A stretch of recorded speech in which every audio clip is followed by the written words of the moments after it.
Hello my dear student. ये last day है आज प्रिपरेशन का।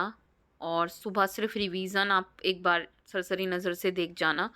बट स्टूडेंट, मैंने जैसा कि आपको एक वीडियो में बताया हुआ था पहले भी कि ये आपको एक सामने एक क्वेश्चन दे रखा है, और मैं फिर बता रही हूँ इस टाइप के क्वेश्चन आपके एग्ज़ाम में आते हैं। और ये सेकंड चैप्टर के मोस्ट इंपॉर्टेंट टॉपिक में से आता है। फिर मैं बता रही हूँ, जिस भी बच्चे ने अभी तक जैसे कि sodium hydroxide, bleaching powder, baking soda, washing soda, और इसके बाद आप प्लास्टर ऑफ पेरिस एक बार ज़रूर पढ़ लें। तो ये जो आपको क्वेश्चन दिखाई दे रहा है बच्चों, ये टॉपिक लिया गया है, कह रहा है ये in the given series of reaction name the compound x and Z. X and Z पूछा है उसने, क्या वो कंपाउंड है जिस जो यहाँ पर ब्लैंक छोड़ दिया है ना कि क्या बताना है यहाँ पर एक्स और वाई, वो ऐसे क्या कंपाउंड है। तो स्टूडेंट, सेकेंड क्वेश्चन में which type of reaction is X and X to Z, ये एक्स टू जेड जो रिएक्शन है वो किस टाइप की रिएक्शन है ये आपको बताना है। ठीक है, तो अगर हम बात करें स्टूडेंट, तो स्टूडेंट आप यहाँ देख सकते हैं, ये मैंने अपनी एनसीईआरटी बुक का ये पेपर एक निकाला है क्लिक करके। तो ये कह रहा है the soda commonly used in the kitchen for making tasty and crispy pakora is baking soda. तो जो क्या बनाने के लिए, पकौड़ाज बनाने के लिए क्या यूज़ किया जाता है, आपने देखा होगा बेकिंग सोडा डालते हैं। Sometime it is added to faster cooking, इससे जल्दी कुकिंग हो जाती है। द केमिकल नेम, इसका नाम याद रखें, सोडियम हाइड्रोजन कार्बोनेट इसका नाम है। It is producing using sodium chloride as one of the raw material. इसमें सोडियम क्लोराइड का यूज़ किया जाता है। यहाँ देख सकते हैं यह है NaCl। NaCl का नाम जो है बच्चों यही है सोडियम क्लोराइड। फिर जब सोडियम क्लोराइड की और वाटर की साथ में कार्बन डाइऑक्साइड और अमोनिया, जब इनकी आपस में रिएक्शन होती है, तो बच्चों यहाँ पर जो पूछा गया है आपसे, वो पूछा गया है एक्स क्या है। तो इस प्रोडक्ट को लिया गया है, आपको दिख रहा है यहाँ पर NaHCO3। NaHCO3 जो ये प्रोडक्ट है ये क्या है, सोडियम हाइड्रोजन कार्बोनेट। ध्यान से याद रखेंगे, आपसे पूछा गया है बेकिंग सोडा के बारे में। मैं एनसीईआरटी से पढ़ा रही हूँ डायरेक्ट, आपको डायरेक्ट आंसर भी बता सकती थी, लेकिन क्या होता है ना कि क्वेश्चन डायरेक्ट नहीं आकर थोड़ा सा घुमाकर पूछ लेता है। लेकिन एनसीईआरटी की एक एक लाइन इंपॉर्टेंट होती है, जैसे कि हमारे लिए बाइबल, गीता, कुरान मायने रखती है ना, ऐसे ही हमारी एनसीईआरटी स्टूडेंट के लिए भगवत गीता जैसी है। तो चलिए समझ लेते हैं। यहाँ पर सोडियम हाइड्रोजन कार्बोनेट जो है वो क्या है बच्चों, वो है आपका एक्स प्रोडक्ट जिसकी बात की गई थी अभी। अब नेक्स्ट आपको कह रहा है वो वाई आपको बताना है। तो साथ में आप देखा NH4Cl। NH4Cl यहाँ पर अमोनियम क्लोराइड है, अमोनिया से क्या बन गया, अमोनियम क्लोराइड रिएक्ट करके अमोनियम क्लोराइड इसने बना लिया। क्लियर है इतना। इसके बाद आगे हम बढ़ते हैं। आगे देखो, did you know check the pH of sodium hydrogen carbonate. कभी आपने पीएच इसका चेक करके देखा है? Can you correlate why it is use to neutralise an acid. आपको पता ही है इसको किसके लिए यूज़ किया जा रहा है, न्यूट्रलाइज करने के लिए एसिड को। It is a mild non corrosive base, ये एक टाइप से क्या है, बेस है ना, क्या है ये, बेस है। और ये क्या कर रहा है, जब इसको हीट किया जाता है, खाली हम सोडियम हाइड्रोजन कार्बोनेट को उठा लेते हैं जो रिएक्शन में आपको दिखा रखा है ना क्वेश्चन में। तो जब हम सोडियम हाइड्रोजन कार्बोनेट को उठा लेते हैं, तो अब ये क्या बनाएगा बच्चों, जब इसको हीट करेंगे, इस वाले प्रोडक्ट को, सोडियम हाइड्रोजन कार्बोनेट आपको दिखाई दे रहा है इमेज में, तो ये जब इसको हीट करेंगे तो ये क्या बना लेगा बच्चों, हीट करने पर ये सोडियम कार्बोनेट बनाएगा Na2CO3। ठीक है, क्या बनाएगा, Na2CO3 बना देगा, जिसका नाम है आपका वॉशिंग सोडा। जब उसमें 10H2O molecule, water molecule add हो जाते हैं तो आपका क्या बन जाता है, वॉशिंग सोडा बन जाता है। ठीक है, और साथ में ये क्या बना रहा है आपका Na2CO3 प्लस H2O और CO2। ठीक है, तो यहाँ पर तो आपके आ गई ये वाली पूरा का पूरा इसका डिटेल में। अब इसके यूजेस पूछ लेता है, इनमें से उठा लिया, जैसे अब से डायरेक्ट क्वेश्चन आ गया, फायर एक्सटिंग्विशर में यूज होने वाला प्रोडक्ट बताएं। तो आपको याद होना चाहिए सोडियम हाइड्रोजन कार्बोनेट ये फायर एक्सटिंग्विशर में यूज होने वाला। लेकिन आपसे क्वेश्चन जो किया गया है वो किसका है, बेकिंग सोडा का क्वेश्चन था।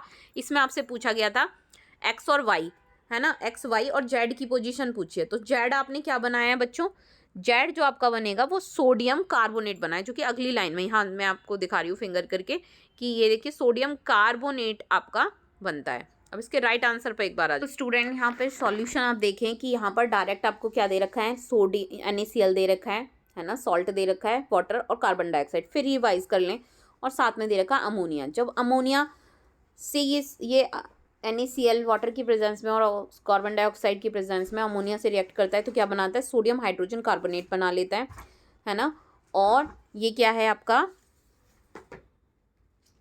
बेकिंग सोडा, और अब साथ में बन गया आपका अमोनियम क्लोराइड। अब नीचे आप देख सकते हैं यहाँ पर जब इसकी रिएक्शन करा रहे हैं हम इसकी रिएक्शन करा रहे हैं, ये दूसरा क्वेश्चन आ गया आपका। यहाँ तक तो ये आपको ये क्लियर हो गया एक्स और वाई की फॉर्म में।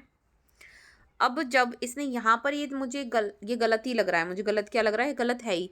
इसने क्या कर दिया है बच्चों, ये यहाँ पर मिस्टेक है। आप इसे, अगर आपके पास ये वाली बुक है ना, तो इसे गलती से भी मत पढ़ के जाना, आपके नंबर कट जाएंगे। देखिए यहाँ पर आपका आएगा NCERT के अकॉर्डिंग, NCERT का मतलब रिएक्शन के अकॉर्डिंग क्या हो जाएगा, NaHCO3 को जब हम हीट देते हैं, समझ गए, तब आपकी ये रिएक्शन आएगी। इसको बोल रहे हैं सोडियम कार्बोनेट और H2O और CO2।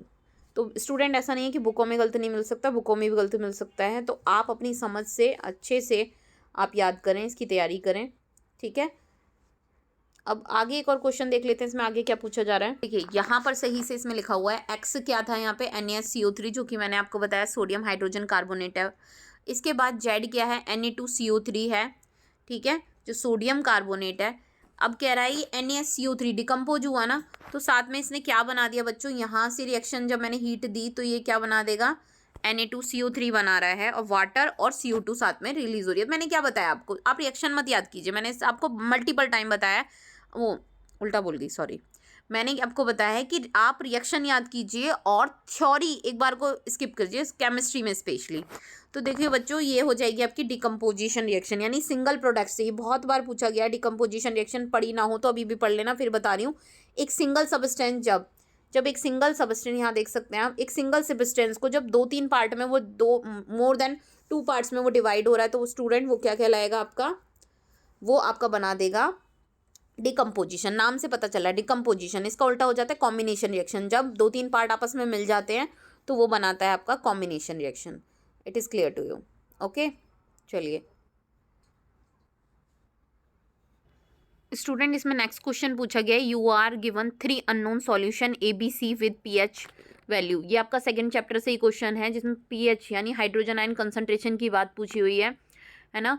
तो 6, 8 और 9.5 रेस्पेक्टिवली इनकी क्या है, pH वैल्यू है। आपको पता है 7 से नीचे जाते हैं तो वो एसिडिक हो जाता है, और 7 से अब बढ़ते हैं तो वो बेस हो जाता है। 7 पे न्यूट्रल pH वैल्यू होती है, ये आपको पता होना चाहिए।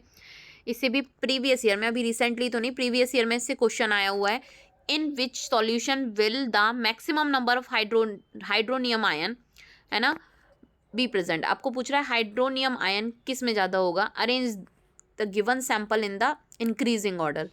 तो देखिए आपको पता है हाइड्रोजन आयन कंसंट्रेशन किसकी मैक्सिमम होगी, 6 की ऑलरेडी, है ना। एसिड की हाइड्रोजन आयन कंसंट्रेशन ज़्यादा होती है। और फिर सेकेंड नंबर पे आएगा, तो मैक्सिमम वाले को आप लास्ट में रखेंगे, और इंक्रीजिंग ऑर्डर में लिखना है तो 9.5, ठीक है, 9.5 हो गया। अरे बन जा, पॉइंट नहीं बन के दे रहा। फिर आपको बनाना है 9.5 बना के, नेक्स्ट देखें क्या है, फिर 8 आ जाएगा, क्या आएगा 8 यहाँ पर लिख लें 8, और फिर आ जाएगा आपका 6, ओके। तो आप कुछ इस टाइप से इसको मेंशन करें, या फिर आप ABC की फॉर्म में भी इसे लिख कर आ सकते हैं, ओके। इतना आप इसको बता कर आएंगे। जैसे कि यहाँ पर आप लिख सकते हैं C, एक मिनट यहाँ लिख देती हूँ, C, B और A, ठीक है। तो यहाँ पर ऐसे करके आप इसे एरो से शो भी करके आ जाएं पेपर में। चलिए यहाँ पर आपको ये चीज़ें क्लियर हो गई, तो इसमें इतना ही पूछा गया है, द लोअर द pH, जैसे जैसे लोअर हो रहा है pH, द हायर, जिसका pH कम है उसकी हायर कंसंट्रेशन आयन होगा ना, H पॉजिटिव आयन की वैल्यू जो होगी वो ज़्यादा होगी। सॉल्यूशन A में ये जो होगा वो कैसा होगा, कम होगा। तो ये कह रहा है pH वैल्यू जो हैगी 6 की वो मैक्सिमम हो गई। और जैसे जैसे आगे बढ़ेंगे, हाँ आपने देख ही लिया कि कैसे इसको सॉल्व करना है, ओके।